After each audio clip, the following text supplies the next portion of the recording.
Les débats avec vous sur Sud Radio, avec aujourd'hui Christine Bouillot, journaliste à Sud Radio, correspondante à Toulouse. Bonjour Christine. Bonjour Valérie. Jean-Luc Benamias, alors on a Toulouse, après on a Marseille. Jean-Luc Benamias, c'est normal, membre de la Ligue des droits de l'homme, ancien membre du Conseil économique, social et environnemental. Pascal Jalabert, un mélange de tout ça, du Sud-Ouest. Il a un peu tout ça. Voilà, journaliste politique et éditorialiste. Et Mathis Brasca, bonjour, vous êtes étudiant en sciences politiques.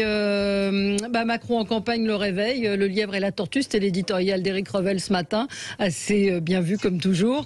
La pénurie de main-d'œuvre en France, on en parle encore et toujours. Il va manquer, on l'a entendu, d'assistantes scolaires dans les crèches, de conducteurs de cars. Enfin, c'est comment va se passer la rentrée.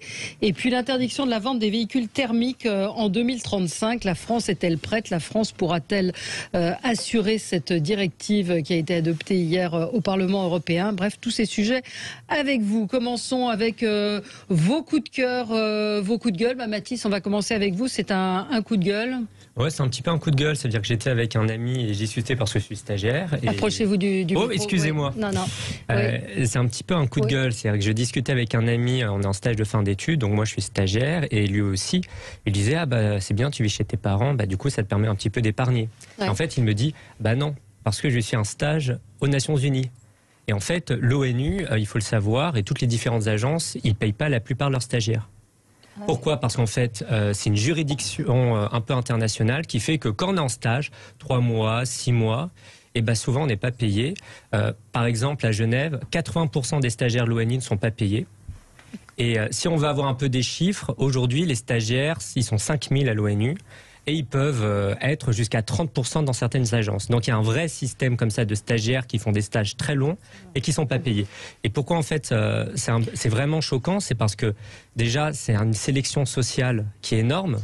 Parce que quand on est à Genève et que le salaire minimal il est à 3800 €, on ne peut pas se permettre, sauf si on a des parents blindés, de pouvoir aller faire des études, de pouvoir faire ce stage-là. Et puis ça pose aussi une question éthique. C'est-à-dire, est-ce que pourquoi en fait ils font ça? Et d'ailleurs, pour savoir, il y a le porte-parole du secrétaire général de l'ONU, Farhan Haq, qui dans les années 2015 s'est exprimé. Il a dit tout simplement que l'ONU n'avait pas le budget pour payer les stagiaires. Alors j'ai regardé, le budget de l'ONU, c'est 3,2 milliards de dollars, pardon. Ouais. Donc c'est un petit peu tiré par les cheveux. Et en fait, pour que ça change, il faudrait qu'un pays, par exemple la France, plus une autre nation, fasse une proposition de changer ce régime-là, qui interdit tout le monde s'en fout, non? les Nations Unies de payer. C'est ça. Mais c'est énorme. 30% du personnel de certaines agences des Nations Unies, ce sont des stagiaires. Donc en fait, l'ONU fonctionne uniquement par des stagiaires et après un stage, ils peuvent vous proposer de faire un volontariat parce qu'on n'a pas le droit de candidater à un emploi à l'ONU moins de 6 mois après le stage. Donc, et le volontariat est gratuit pendant des mois et des mois. Gratuitement pendant des mois et des mois. Alors moi je trouve ça un petit peu bizarre parce que moi je me rappelle qu'à travail égal, salaire égal, et c'est en tout cas ce que promet l'article 23 de la Déclaration universelle des droits de l'homme qui a été adopté par l'ONU en 1948. C'est invraisemblable, hein. C'est incroyable. Pascal, c'est eux qui sont quand même censés montrer l'exemple, hein. Il faut rappeler que désormais les stages sont payés dans les entreprises privées. Je crois qu'il y a un barème qui doit être autour de 499 €, si je me souviens bien. Oui, dans les 500 €. Oui, voilà, autour de 500 €. Donc bon, l'ONU, 3 milliards de budget, c'est un peu pareil pour d'autres organismes internationaux qui ont quand même des gros budgets. Le minimum, ça serait quand même de rémunérer ces stagiaires qui souvent permettent au rapport d'émerger, parce qu'on le sait, les directeurs de rapport, il faut faire le boulot à des courtes stagiaires, donc voilà quoi, il serait temps que l'ONU montre l'exemple et qu'elle peut être utile au moins à la formation de jeunes. D'ailleurs, juste un petit peu cocasse, mais on a commencé à en parler vraiment en 2015 quand on a découvert qu'un des stagiaires de l'ONU dormait dans une tente sur le lac Léman et qu'il a décidé de démissionner. Donc ça a été très médiatisé et je crois qu'il y a aussi eu à l'Organisation internationale du travail un stagiaire qui dormait dans une cave. Donc ça montre un petit peu l'ampleur du problème. Juste une précision. Oui, allez-y, Jean-Luc, vous connaissez le sujet. Je crois que sur les stagiaires en général et en particulier, c'est 500 €, 499, 500 € si on fait 3 mois de stage. Oui, exact. C'est ça. En dessous de 3 mois de stage, ça n'est pas forcément payé. C'est tout. Et je vous cite une auditrice, Chris, qui hier déjà avait réagi à propos de la réflexion de la Première ministre, cette femme handicapée, qui elle avait dit il faudrait trouver du boulot. Et Chris nous dit, moi je suis d'accord, maintenant ils veulent du personnel jeune et non payé. J'ai le même cas avec ma fille, nous dit-elle, qui travaille dans une bibliothèque gratuitement, parce que vous comprenez, elle est autiste, oui, mais elle fait le boulot. Donc il y a quand même, effectivement, on parle de cette pénurie de main-d'œuvre, mais il y a aussi cet autre aspect qui est tous ces gens qui sont exploités, qui travaillent gratuitement. Oui, sans oublier que les écoles demandent des stages pour valider des années scolaires donc universitaires, des écoles privées, etc. Donc pour valider une licence, un master, vous êtes obligé de passer par la case stagiaire.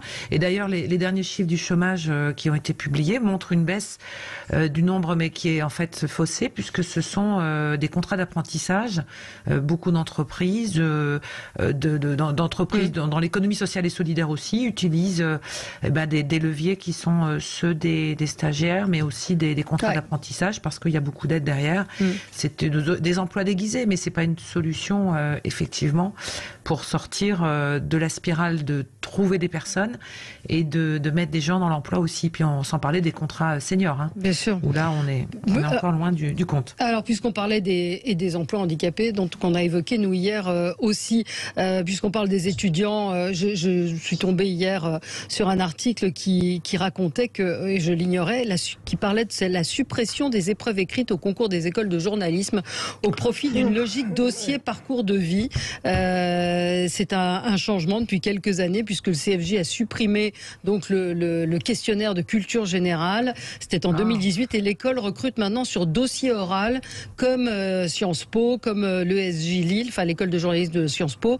Et donc il faut présenter un projet professionnel, mettre en avant ses expériences pré-professionnelles, son parcours scolaire, parfois écrire un article. Il y a une baisse de culture générale, ce que racontent les journalistes dans cet article du Parisien. Et en plus, ça ne favorise pas du tout la diversité d'accès des étudiants.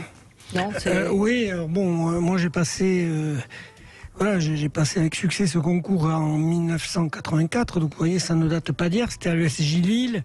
Et c'est vrai que le questionnaire d'actualité, l'épreuve de synthèse où on avait une pile de dossiers, il fallait réduire ça. Et puis quand même le grand oral où on recevait chez nous 40 sujets sur lesquels il fallait plancher, il fallait mieux éviter les impasses, puis se présenter devant un jury où il y avait 4 personnes aux profils différents, des journalistes, des profs de Sciences Po.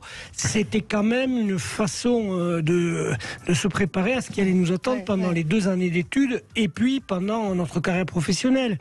Moi je me ferai part à l'ESJ Lille puisque je suis un ancien, mais alors je sais que le concours est coûteux, que c'est vrai que c'est les bêtes à concours et ceux qui sont les mieux préparés qui l'ont au détriment d'autres qui le sont moins, mais malgré tout ça ne change c'est rien, juste, malgré tout c'est juste la diversité, c'est ce que racontait cet article. Et ça ne change rien à la diversité. Et en effet, je crains une baisse de niveau. Allez, on se retrouve dans un instant avec vous sur Sud Radio. Débat. Les débats avec vous. Nous commentons l'actualité avec Christine Bouillot, journaliste à Sud Radio, correspondante à Toulouse. Jean-Luc Benamias, membre de la Ligue des droits de l'homme, ancien membre du Conseil économique, social et environnemental. Pascal Jalabert, journaliste politique et éditorialiste. Et Mathis Brasca, étudiant en sciences politiques. Beaucoup de réactions sur les stages et pas qu'à l'ONU, de gens qui nous racontent. Une auditrice nous dit que sa fille était en stage dans un EHPAD, qu'elle faisait les toilettes seule, sans être payée. Donc il y a peut-être des choses à revoir en matière de stage, puis surtout la difficulté parfois pour certains, effectivement, de trouver un stage qu'évoquait Christine Bouillot pour terminer ses études. Nous allons parler d'Emmanuel Macron qui est en campagne, qui, 3 jours avant le premier tour, se réveille. La pénurie de main-d'œuvre en France et puis l'interdiction des ventes de véhicules thermiques en 2035 et puis également cette histoire de maisons squattées, cette loi qui quand même pourrait peut-être être revisitée. On continue avec vos coups de gueule et vos coups de cœur. Christine Bouillot, vous, c'est un coup de gueule ? Alors c'est un coup de gueule, en tous les cas, c'est un coup de projecteur sur une situation qui commence à se tendre au Pays Basque, qui reçoit 300 personnes ont manifesté devant l'agglomération du Pays Basque à Bayonne, qui regroupe 24 communes. Petit retour en arrière. En mars dernier, les 24 communes du Pays Basque se mettent d'accord pour imposer, c'est toujours la question de la surenchère et de l'explosion du prix du logement au Pays Basque, territoire extrêmement attractif, le nombre de meublés de location à la semaine a explosé de 130% en l'espace de 2 ans. C'est un des effets du Covid, mais en tous les cas, les habitants du Pays Basque ne peuvent plus se loger à des prix décents. Donc les 24 communes se sont mises d'accord pour trouver un système de compensation. Ça existe dans d'autres communes en tension, notamment sur le littoral méditerranéen, où en fait, vous ne pouvez louer votre meublé à la semaine que si et seulement si vous pouvez proposer à la location un système de compensation de logements à peu près identiques sur le même territoire. Donc ça a 2 effets, ça limite le nombre de locations, de spéculation autour du meublé touristique, et ça remet aussi sur le marché des biens qui pourraient éventuellement être achetés par les locaux. Il y a des habitants qui vivent dans leur voiture, il y a des travailleurs qui ne peuvent plus se loger sur le Pays Basque, sont obligés d'aller dans le Béarn, donc c'est un vrai sujet de tension à la fois sociale et d'aménagement du territoire. Tout ça est porté par le maire d'Hendaye, donc c'est très sérieux, et le tribunal administratif a été saisi par des propriétaires qui ne veulent pas entendre parler de ça, et le tribunal administratif a donné raison à ces propriétaires, donc cette mesure de compensation est tombée à l'eau. Donc aujourd'hui on se retrouve dans une situation à l'identique, les élus vont essayer de remettre cette décision, enfin de contourner la décision du tribunal administratif, mais toujours est-il qu'on est sur un vrai sujet d'aménagement et d'accès au logement dans ces territoires où la spéculation est devenue complètement folle. À côté, presque, je dirais, Paris, c'est de la rigolade. C'est-à-dire que il y a effectivement absolument impossibilité pour les habitants locaux et des gens qui ont des emplois, pas des emplois touristes de saison, pas des petits boulots. Il y a véritablement une part entière de la population qui n'a plus accès, qui ne peut plus louer, se loger, qui ne peut plus acheter. Pardon. Ce problème est... C'est ce que tu dis là, Christine, est valide sur l'ensemble des territoires touristiques. Dans toute la France.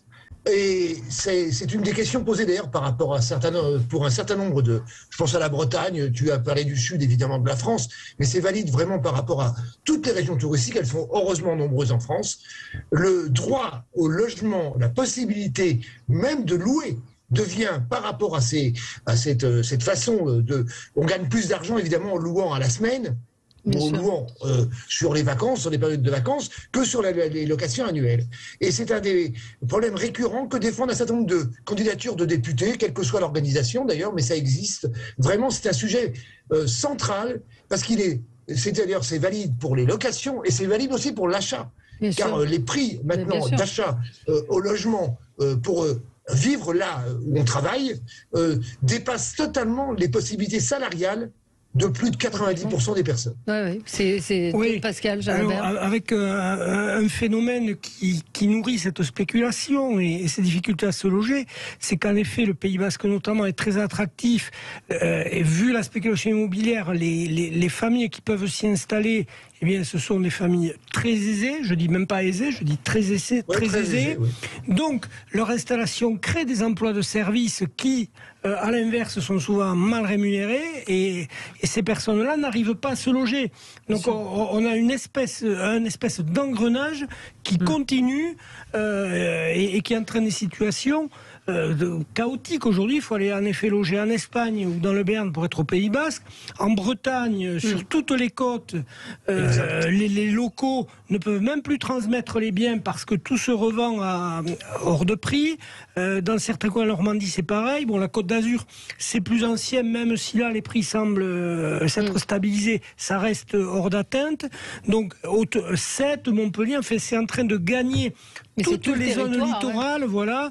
Plus des phénomènes de télétravail où certains y habitent 4 jours par semaine, là encore des ménages plutôt fortunés. Donc on va vers la création de nouveaux ghettos, c'est-à-dire avec, comme on a des ghettos en banlieue paupérisés, eh bien là on va avoir des ghettos où l'on vit entre soi, entre personnes aisées, et rejeter en 4e couronne de ces zones touristiques les employés qui font tourner la machine et qui n'ont pas les moyens de se loger sur place. Il y avait un article dans le Parisien là, que je viens de retrouver. À Paris, il y a plus d'annonces pour des appartements Airbnb que pour des locations classiques. Donc il va falloir revoir le système. Et il y a un autre phénomène, on parlait des étudiants tout à l'heure. La France a un retard de logements étudiants. Il y a 350 000 logements étudiants, enfin on va dire consacrés aux étudiants. Il y a plus d'1 200 000 étudiants qui cherchent des logements. Donc, vous voyez un tout petit peu, si on veut parler de développement ou si on veut penser à l'avenir demain, eh bien les étudiants aujourd'hui sont vraiment le parent pauvre. S'ils n'ont pas les parents derrière, faut être très clair, hein, c'est quasiment impossible aujourd'hui de trouver un logement étudiant. Je rappelle qu'au Pays Basque, hein, il y a des écoles, il y a des universités, enfin il y a de quoi faire. Et c'est véritablement et ce qu'on a du mal à saisir, hein, c'est que ça enclenche énormément de problématiques de déplacement, donc de pollution, parce que vous êtes obligé d'avoir une voiture, parce que vous habitez de plus en plus loin, que dans ces zones-là, vous n'avez pas forcément des trains aussi facilement que peut-être en banlieue parisienne. Bref, ça crée des tensions. Les élus essayent de trouver des solutions, mais là on voit effectivement que le tribunal administratif de Pau a cassé complètement la dynamique qui était enclenchée pour essayer de trouver des solutions. La question est qui peut acheter ces maisons. Il trouve que je suis passée par les Landes il n'y a pas très longtemps, des maisons à 2 millions, 3 millions, 4 millions. Les auditeurs nous disent effectivement... oui, mais enfin, c'est quand même une tendance. Vous regardez les agences immobilières, ce sont quand même des prix qui sont astronomiques. C'est moi qui me paraissent absolument dingues. C'est le phénomène des Kisses de Floride où on crée des ghettos de riches, alors ça existe un peu dans certaines banlieues ouest de Paris, mais là ça va se multiplier. Les zones touristiques les plus attractives vont devenir inaccessibles au coût d'un moyen, parce que le prix de la consommation au café va avec, le prix des restaurants, enfin bref, le touriste lambda ne pourra même plus y aller. C'est ça qui va se produire. Pascal, il y a aussi les propriétaires de ces, on va dire, qui doivent aussi et qui se disent, même si ce sont des locaux, je peux faire une jolie plus-value. Bien sûr. C'est la loi de l'offre et de la demande, et je ne vais certainement pas me priver de ça. Donc c'est ça qui est compliqué vous qui êtes étudiant, Mathis. Alors moi je me projette pas encore, hein, parce que à mon avis d'ici là on pourra même plus acheter une chambre de bonne. Mais s'il y a bien un sujet à mon avis qui concerne tous les Français, c'est le logement. Et moi je comprends pas pourquoi les pouvoirs publics il n'y a pas de ministre pour l'instant, et surtout pourquoi on n'a pas depuis des années une grande loi, un grand plan logement en France qui soit à la fois pour encadrer ces dérives, parce qu'il y a aussi les marchands de sommeil, etc. Il y a aussi les logements qui sont vacants, où il y a des propriétaires, mais à Paris le nombre d'appartements vides est quand même incroyable. Et aussi pour la construction de logements. On voit que c'est très difficile en banlieue parisienne de construire des logements. Parfois, ce sont des tissus où on pourrait faire de la grande hauteur, moi je pense, mais la grande hauteur, c'est pas forcément des grandes barres soviétiques. Non. Ça peut être aussi, on voit dans certaines grandes villes, ça peut faire rêver. Ça peut aussi faire un peu baisser la pression immobilière si c'est bien géré. Pourquoi on fait pas ça? Aujourd'hui, il y a quand même une impossibilité pour se loger. Et c'est vrai que les gens, ils se retrouvent à aller parfois même se loger sur Airbnb ou des trucs comme ça, où ils payent à la semaine, mais pendant des mois et des mois, parce que là, c'est très mal encadré, et on demande aussi peu de papiers et peu de preuves, etc. Et là, on a des chambres de bonne qui font 7 mètres carrés, qui sont à 1 000 € par mois, avec des toilettes qui datent de l'URSS. Bon. Non, c'est absolument honteux. Il faut qu'on avance, mais c'est un sujet qui vous passionne. Et on va en reparler avec le coup de gueule de Pascal Jalabert à propos des squats aussi. Jean-Luc, votre coup de cœur? C'est un coup de cœur à l'occasion du 91e congrès de la Ligue des droits de l'homme qui avait lieu à Marseille. Pourquoi pas. C'est un coup de cœur pour Maître Henri Leclerc, qui n'est plus en fonction directement maintenant, mais je le regardais sur une chaîne concurrente et qui parlait, est-ce que la police tue? Et comme en bon avocat qu'il est, il dit, bah oui, la police tue. Après, est-ce qu'elle tue parce qu'elle est en légitime défense, et est-ce qu'elle tue si elle n'est pas en légitime défense? Vous voyez le débat de quoi je parle par rapport aux derniers événements qui ont eu lieu malheureusement à Paris ces 3 derniers jours. Voilà.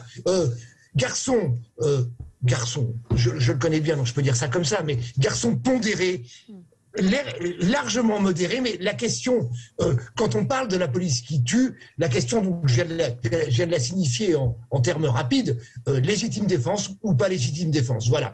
Quand on entend ce qui s'est passé à Paris ces derniers jours, et quand on entend cette jeune femme qui, elle, heureusement pour elle, n'est pas décédée. Voilà, c'est très. Ces histoires-là sont d'une complexité. Sont d'une complexité. C'est pour ça. Soyons prudents. Soyons prudents également de tous côtés. Et moi, je trouve très dommage aussi qu'on donne la parole, que ça se fasse dans les médias, d'un côté comme de l'autre, parce que et je pense, et on l'a évoqué ici, que toutes les paroles ne se valent pas. Quand on voit que le co-conducteur, enfin pas le co-conducteur, mais celui qui était à bord, il a un casier judiciaire assez impressionnant. Je dis pas qu'il ment, mais bon. Voilà, toutes les paroles ne se valent pas. Je suis désolée, on donne pas. Moi, j'étais très choquée par une station concurrente qui a donné la parole à cet homme en ouverture de ses sujets, en prenant pour argent comptant ce qu'il racontait. Ce matin, on a entendu l'avocat. Je déplore aussi que l'avocat, que tout le monde s'exprime dans des affaires comme celle-là en expliquant qu'il y a des caméras. Donc, c'est pour ça. Et c'est pour ça, Valérie, que je parlais de l'entretien de Maître Henri Leclerc, qui était à ce niveau-là, qui était calme comme d'habitude, et qui mettait bien les choses à plat par rapport à cela. Oui. Parce que tu parles de celui qui était à côté du conducteur, moi je parle de cette jeune fille. On commence à apprendre que ces deux jeunes filles, dont malheureusement celle qui est décédée, ne connaissaient même pas les gens qui étaient dans la voiture. C'était la suite d'une soirée. Vous venez avec nous, on vous ramène chez vous. Voilà, c'est tout. Tout ça est très, très complexe, bien évidemment. C'est très compliqué. Parce que le pédigré, entre guillemets, de la jeune femme qui s'est exprimée est aussi sorti dans la presse.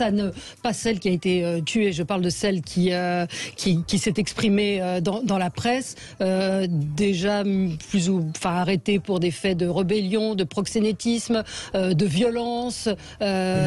Donc mais ça ne retire rien au drame de la mort de la passagère. Ce que je veux dire, c'est qu'il faut faire attention de ne pas présenter les choses de façon disproportionnée. Pascal Jalabert. Oui, cela demande de 3 points. Le premier, c'est qu'on est quand même sur de la technique. Il y a de la balistique, des analyses de trajectoire, une enquête très technique à laquelle il faut laisser le temps. Ça, c'est le premier point.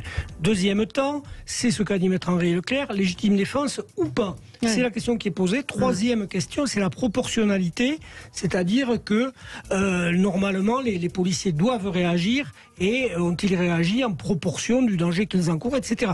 Tout cela demande des investigations très précises, très méticuleuses, à entendre beaucoup de témoins, très longues, regarder les caméras. Il faut du temps. Donc je pense que c'est un temps judiciaire, c'est un temps d'investigation, ce n'est pas un temps politique. Non, ni médiatique. Ni médiatique, ni politique. Donc que les politiques là-dessus laissent le temps au temps et ne s'expriment pas dans un sens ou dans l'autre. Je partage ce que vient de dire Jean-Luc, mais moi en fait, mon point est plutôt sémantique. J'ai un petit peu du mal avec le terme la police tue, parce que pour moi c'est un amalgame. C'est des policiers. Des policiers qui tuent, et c'est comme si on disait aujourd'hui... c'est un policier, c'est pas un boulanger non plus.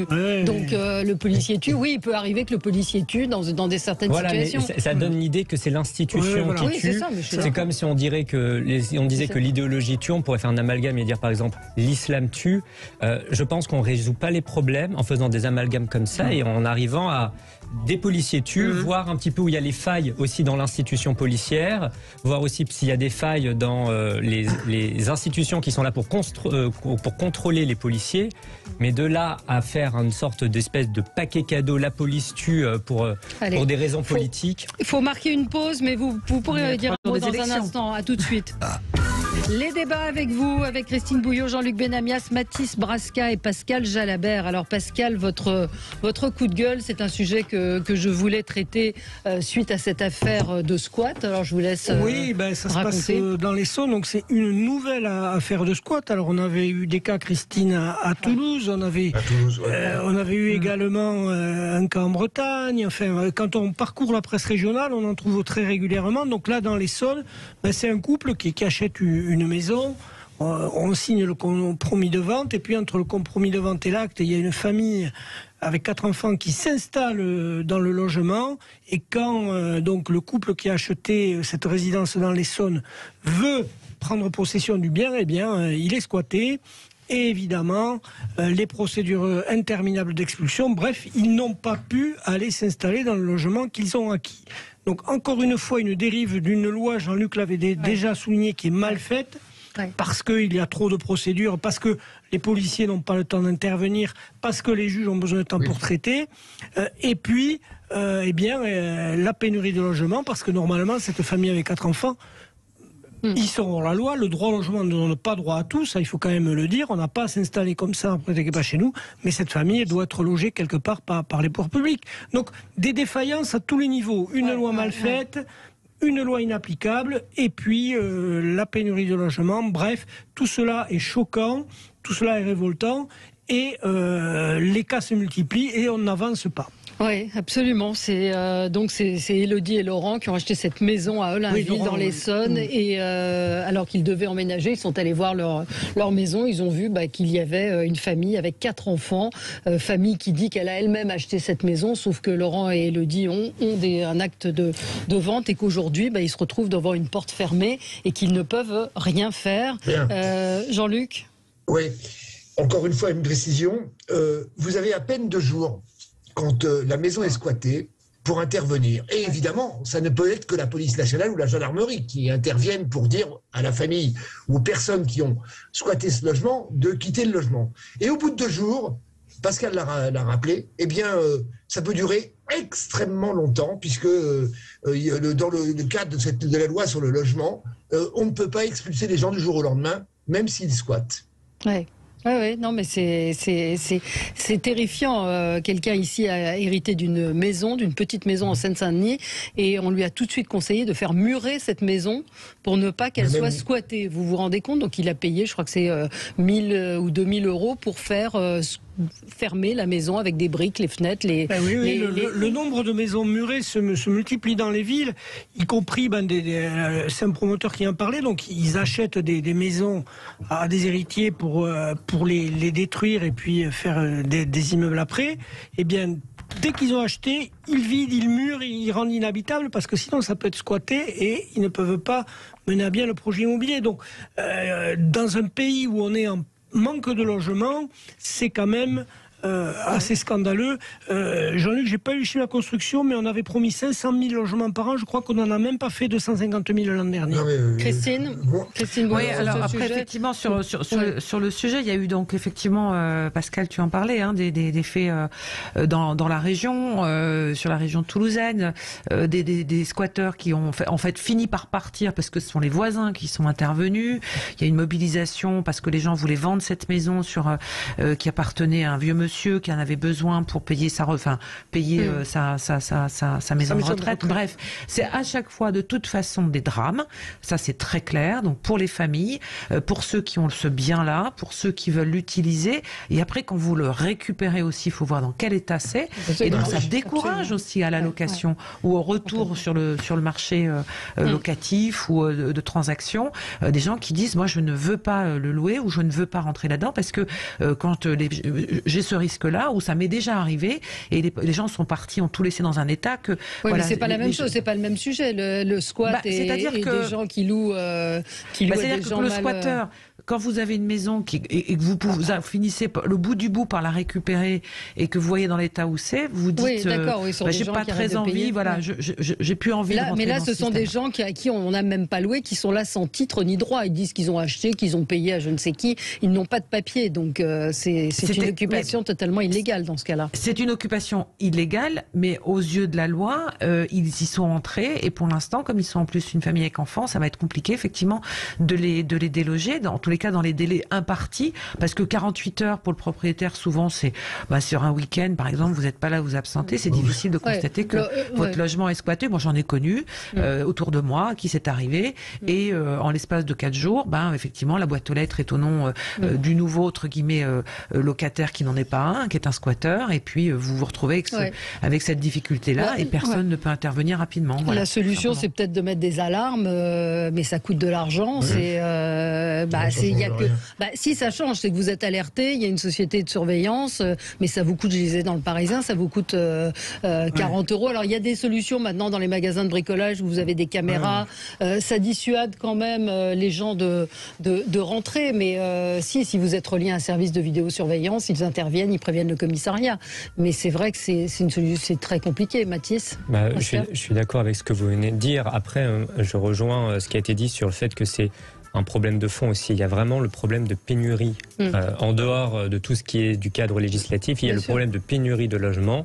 C'est vrai qu'il y a aussi énormément de personnes qui squattent. On appelle squatter, mais en fait c'est occupé. C'est pas forcément des squatteurs qui sont en train de prendre de la meth comme dans Breaking Bad. Et qui squattent parce qu'ils n'arrivent pas aussi à se loger et que ça peut être difficile pour eux de se retrouver SDF en famille, etc. Donc c'est vraiment un problème de fond et ce qui est dommage, là encore, on parlait du fait que les pouvoirs publics n'arrivent pas à prendre en charge cette question du logement. On attend toujours qu'il se passe quelque chose parce qu'on doit aussi attendre sur ces sujets-là, je pense, une réponse de l'État. Ça ne peut pas être quelque chose d'individuel. C'est cette loi qui est... D'abord, il faut commencer par changer cette loi. Et puis, on va en parler tout à l'heure, mais c'est pareil que pour la pénurie de main-d'œuvre, il n'y a pas d'anticipation. Christine, par exemple, qui vient de l'agglomération toulousaine, on sait que dans cette agglomération, depuis 20 ans, chaque année, la population augmente de 4,5%. Donc ça veut dire qu'il faut construire un logement en plus. Il n'y a pas de terrain pour construire, Pascal. Il y a terminé avec la loi résilience climat. Il n'y a plus de terrain disponible. Mais voilà, on a quand même des projections démographiques. On sait où se situent les emplois. Il est certain que quand vous voyez que dans tel bassin de vie, vous avez tant d'emplois en plus, tant de résidents en plus, il va falloir des logements en plus. Donc ce manque d'anticipation, c'est un mal français récurrent. Et faute de quoi, on se retrouve. Il y a quelqu'un qui s'occupe du plan, Pascal. On va en reparler. Notre camarade qui a fait murer la maison donc de sa mère me dit fenêtre, porte et même la cheminée parce qu'ils peuvent rentrer par la cheminée. Absolument. Allez, à tout de suite sur Sud Radio. Les débats avec vous jusqu'à midi. Juste une chose qui fait écho à notre sujet. 10 mois de prison ont été fermes, ont été requis contre 3 squatteurs qui avaient frappé le propriétaire d'un appartement de Vienne en Isère. Sauf que 10 mois de prison ferme, ça veut dire qu'ils vont aller en prison. Mais sauf que 2 d'entre eux sont algériens, le 3e marocain, tous présents clandestinement en France. Une OQTF, donc obligation de quitter le territoire, leur a été notifiée lors de l'audition. Est-ce qu'ils vont repartir chez eux? Est-ce que c'est la France qui va, malgré les prisons surchargées, incarcérer ces hommes? Et encore 10 mois de prison ferme, on ne va pas en prison quand c'est des peines de moins de 1 an. Mais bon, 10 mois de... Voilà, c'est aujourd'hui que ça a été plaidé. Parlons d'Emmanuel Macron en campagne, J-3 avant le premier tour des législatives. Il est aujourd'hui dans le Tarn. Il est attendu à Gaillac par la brigade de gendarmerie nationale. 4e déplacement depuis son investiture. Il est allé hier en Seine-Saint-Denis sur l'accès des jeunes au sport. Il est allé à l'hôpital à Cherbourg, sur l'école à Marseille. Donc aujourd'hui, c'est la sécurité. Il prend dans l'ordre les thèmes de préoccupation des Français. On l'attend dans un centre Leclerc ou dans un Intermarché bientôt peut-être. Cette campagne éclair, express, flash, comme dirait Emmanuel Macron. Mathis Brasca. C'est tellement flash qu'on ne l'aura pas vu passer cette campagne. Mais plus généralement, moi ce qui me désole un petit peu, c'est qu'il a décidé directement de prendre à bras le corps la sécurité. Certes, c'est un sujet hyper important. C'est un sujet qui est peu évoqué, notamment par la NUP. Mais le talon d'Achille, la faiblesse d'Emmanuel Macron, quand même, encore, c'est les questions sociales.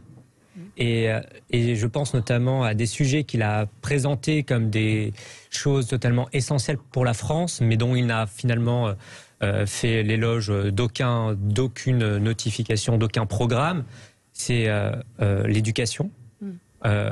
Nommer Pep Ndiaye, c'est un symbole pour lui, pour une partie de la gauche, mais même pas pour toute la gauche. Mais s'il ne peut pas l'ouvrir depuis qu'il a été nommé, ça sert un petit peu à rien. Ouais. Et aujourd'hui, je pense que tous les gens qui ont une fibre sociale, mais n'ont pas forcément envie de voter pour Jean-Luc Mélenchon Premier ministre, ils ont du mal à se retrouver chez Emmanuel Macron, qui qui fait des déplacements sécuritaires alors qu'on l'attend aussi pour des sujets qui vont concerner aussi tous les Français. Il est allé à Marseille sur l'école et l'hôpital à Cherbourg. Oui, il a lancé cette mission il a dit qu'il fallait inventer une méthode nouvelle, qu'il fallait réfléchir, de penser, de travailler pour inventer collectivement une méthode nouvelle. On retire tous ces mots-là, il ne dit rien. Oui. Jean-Luc, cette campagne. Il a juste oublié que, on en a déjà parlé sur Sud Radio, qu'il était pour 6 mois président de l'Union européenne, ce qui fait que ça a totalement disparu de la circulation, cette présidence, mais ça je vous l'avais déjà dit. Voilà. Après, on est dans une non-campagne, tout le monde voit cela. Je veux dire, on a du mal à sortir des thématiques. L'extrême droite a disparu, je ne vais pas m'en plaindre. Voilà. Et la République en marche en tant que telle, où le conglomérat dit ensemble, on les entend pas. On n'entend pas de campagne de ce côté-là. Alors on entend la campagne de la NUPS, parce que Mélenchon a très bien joué par rapport à ça, de mon point de vue, au niveau communication, mais pour le reste, on n'entend rien.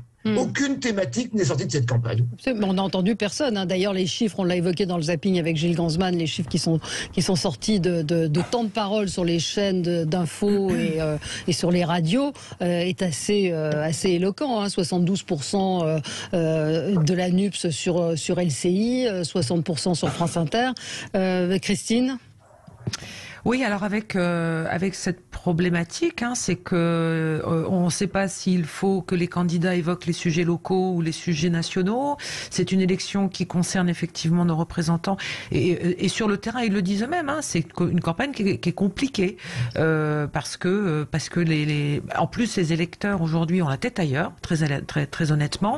On a eu une présidentielle qui est un peu sur le même rythme, c'est-à-dire que à peine le deuxième tour passé la réélection d'Emmanuel Macron, on avait l'impression qu'il s'était quasiment rien passé.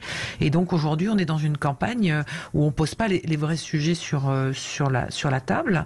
Il y a une personnalisation complète autour de Mélenchon et on nous prédit maintenant le duel Mélenchon-Macron pour le 19. Donc je sais pas si les électeurs ont véritablement envie. Moi, ce que je vois surtout, c'est qu'il y a beaucoup de gens qui vous disent que dimanche ils ont rien prévu pour aller voter. Ils y seront pas. Ils sont pas dans l'isoloir. Mais je pense que le grand gagnant, ça sera l'abstention. C'est ce que disait Frédéric Dabi hier. Il évaluait à 48% l'abstention. C'est comme la dernière fois. C'est dramatique.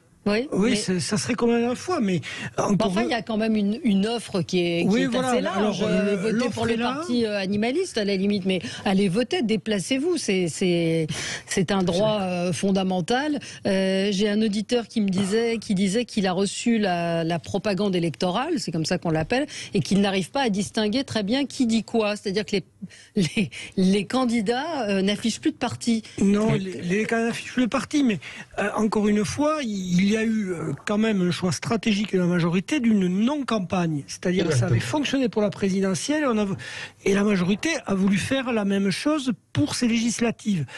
Sauf que Jean-Luc Mélenchon, lui, il est en campagne législative depuis le 13 avril, c'est-à-dire le lendemain du premier tour. Alors on peut ne pas être d'accord avec lui, on peut contester son programme, mais il n'empêche que l'occupation du terrain médiatique et politique, c'est lui qui l'a réussi depuis 2 mois. Il fait l'actualité politique. Voilà, l'actualité politique. Et donc, dans cette dernière semaine, Emmanuel Macron, il redécouvre qu'il est seul parce que normalement, c'est Gérald Darmanin qui aurait dû faire ce déplacement. Sauf qu'après le match du Stade de France, il n'est plus en capacité d'eux. Pape Ndiaye, comme on se dit, oulala, qu'il ne sorte pas une boulette. Donc, pareil, il débute, on va pas l'envoyer au front. Sur la santé, elle n'a pas dit un mot. On fait quelques raccommodages au dernier moment. Là, on l'a bien vu cette semaine, un chèque par-ci, 3% de pension par-là. Donc, ça donne un sentiment quand même de réaction dans l'urgence, parce qu'aujourd'hui, les électeurs mélenchonistes qui ont voté pour lui à la présidentielle, ils savent, eux, qu'il y a eu une élection sans doute mieux que ceux qui ont voté Emmanuel Macron et mieux que ceux qui ont voté Marine Le Pen. D'où au dernier moment, le président seul, comme il a été pour la présidentielle, qui tente de rattraper ce qu'il peut et de mobiliser quand même l'électorat qui est en principe celui qui va le plus voter, c'est-à-dire les personnes âgées, les CSP+, qui l'ont permis d'être réélus et qui peuvent qui peuvent, mais attention, c'est pas gagné, sauver pas mal de députés de la majorité.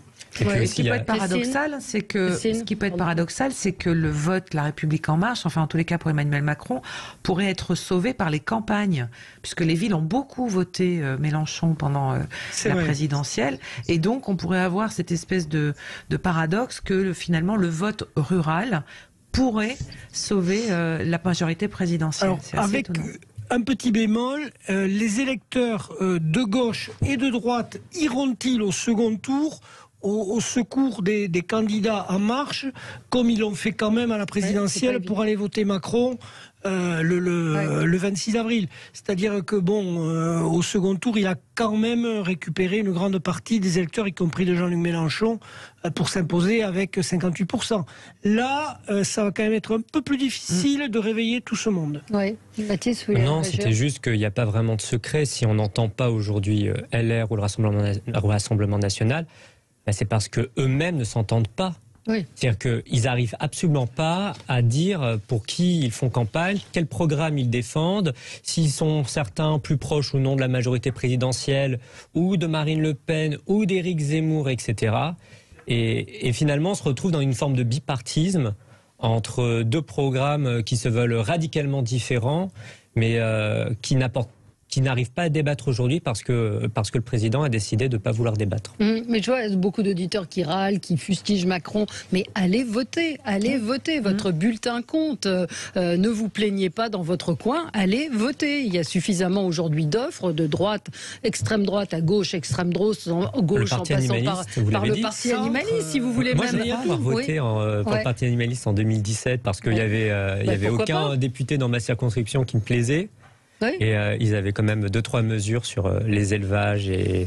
Oui, non, mais au moins le parti voilà, ils ont des candidats, ils ont beaucoup de candidats partout. Non, mais même en signe de protestation, mais allez voter. Ils essaient d'instaurer. Ils ont une très très belle affiche avec un canard. Avec un petit canard. Et c'est formidable, ça coûte pas très cher. Ils mettent aucune figure, donc ils font une seule affiche pour toute la France. C'est au niveau communication. Ils installent une confusion avec les écologistes quand même qui est un peu gênante. Oui, mais j'ai entendu une idée d'ailleurs très drôle. C'est mieux une affiche avec une tête de canard qu'avec une tête de con. Oui. Après les écologistes, ils se sont dissous dans la NUP, donc... Oui. Non. Oui. Ils se sont dissous. Alors, Jean-Luc. Oui, Jean-Luc. Si vous regardez bien, et c'est ça qui est très compliqué, c'est qu'il y a au moins 4 autres regroupements écologistes en dehors des animalistes et en dehors des Verts et de ceux ce qu'on appelle le pôle écolo, qui ont rejoint la NUPS.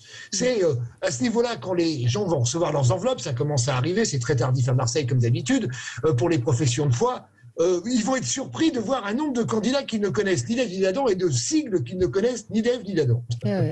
C'est assez étonnant. Ouais. Moi, je suis assez surprise effectivement de regarder les intitulés on va dire des regroupements. Et c'est vrai que on assiste à quelque chose de.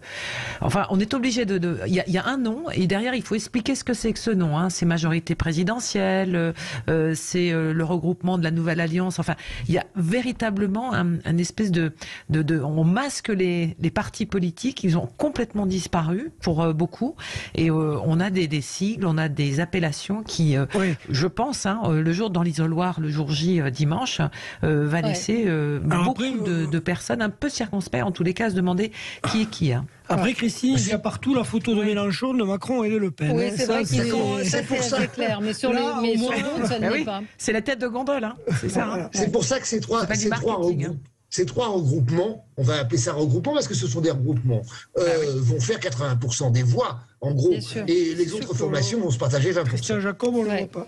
Non, ça on le voit pas. Alors je vous propose de marquer une pause et on se retrouve dans un instant. Pénurie de main d'œuvre en France.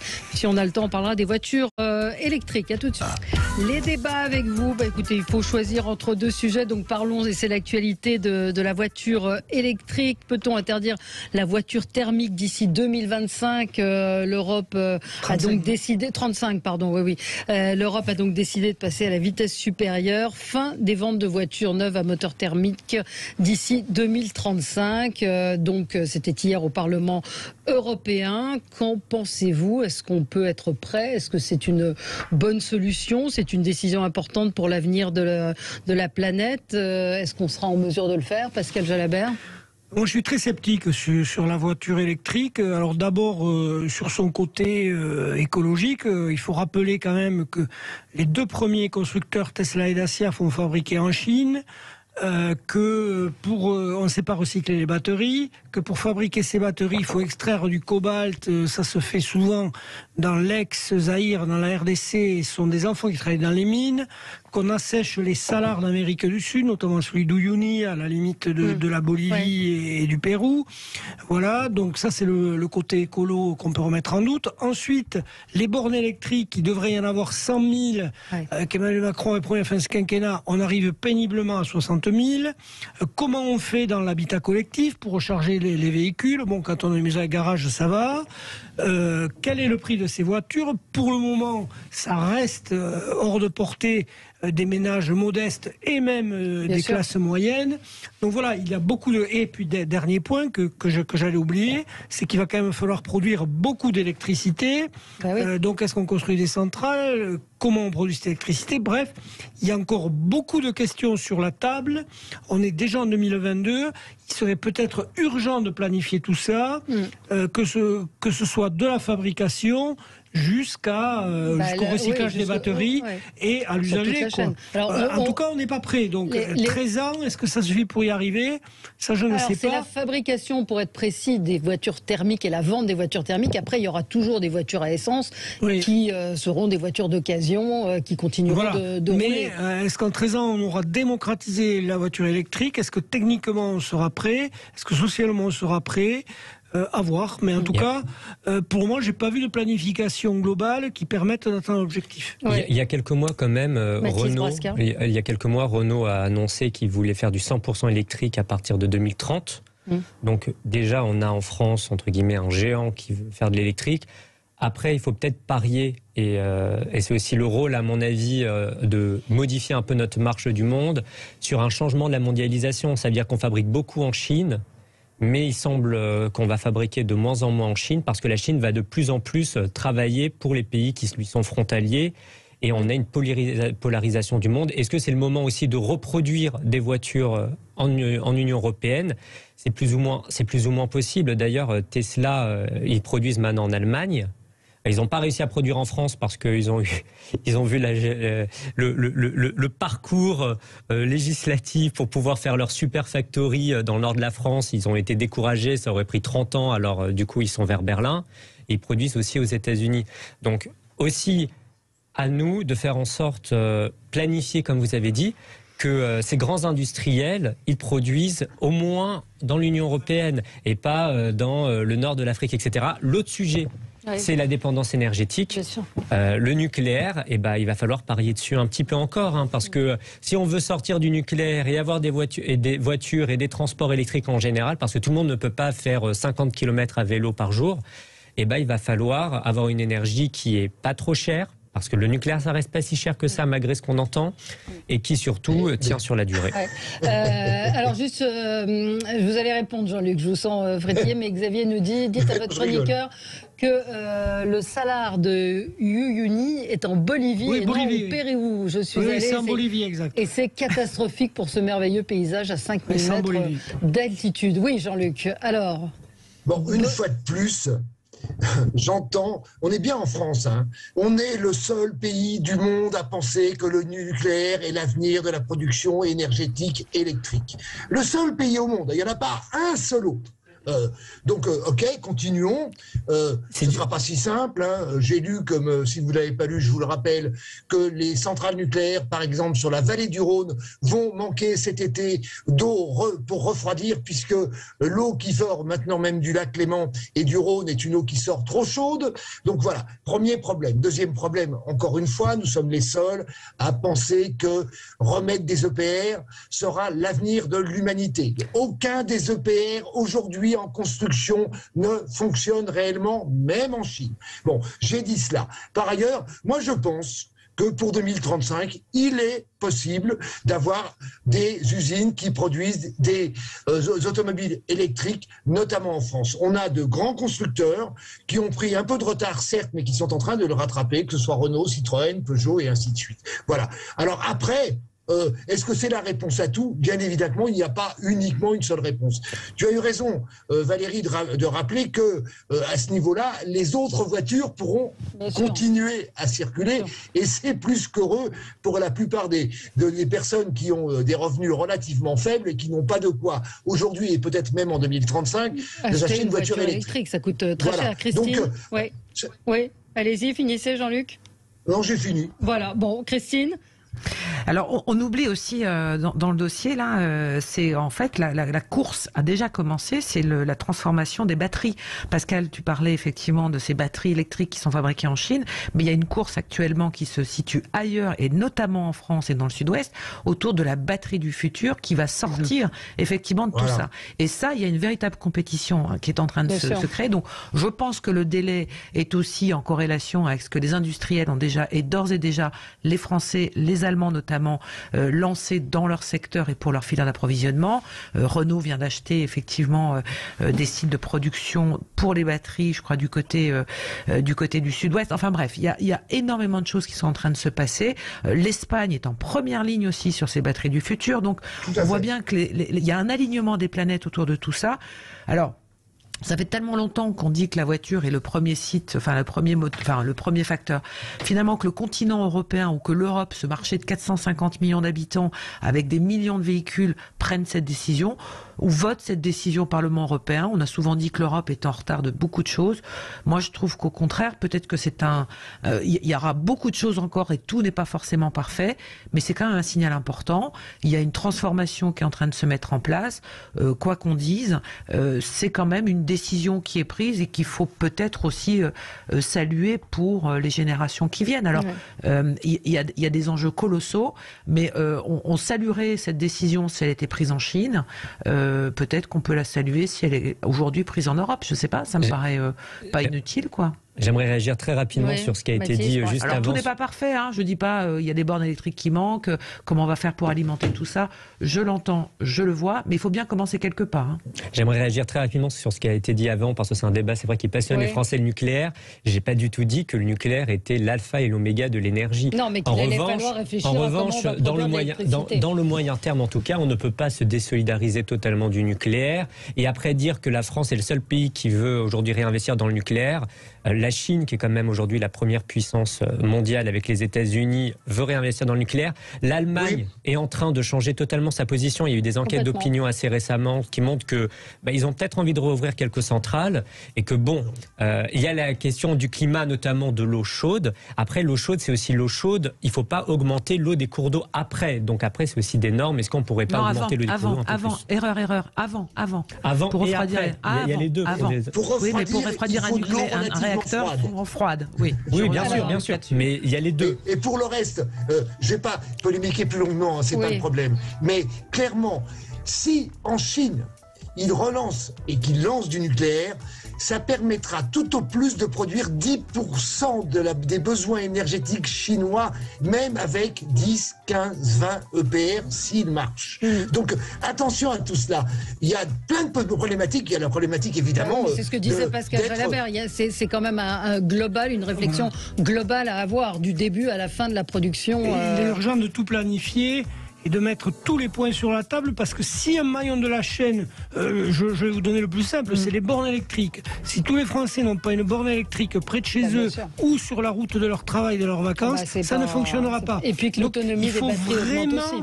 Il faut vraiment prendre les maillons un par un et qu'il n'en manque pas un à la fin. C'est fini, mais on aura l'occasion, je pense, d'en reparler. Merci à tous les quatre. Très bonne journée sur Sud Radio. À demain. Au revoir. Sud Radio. Parlons vrai.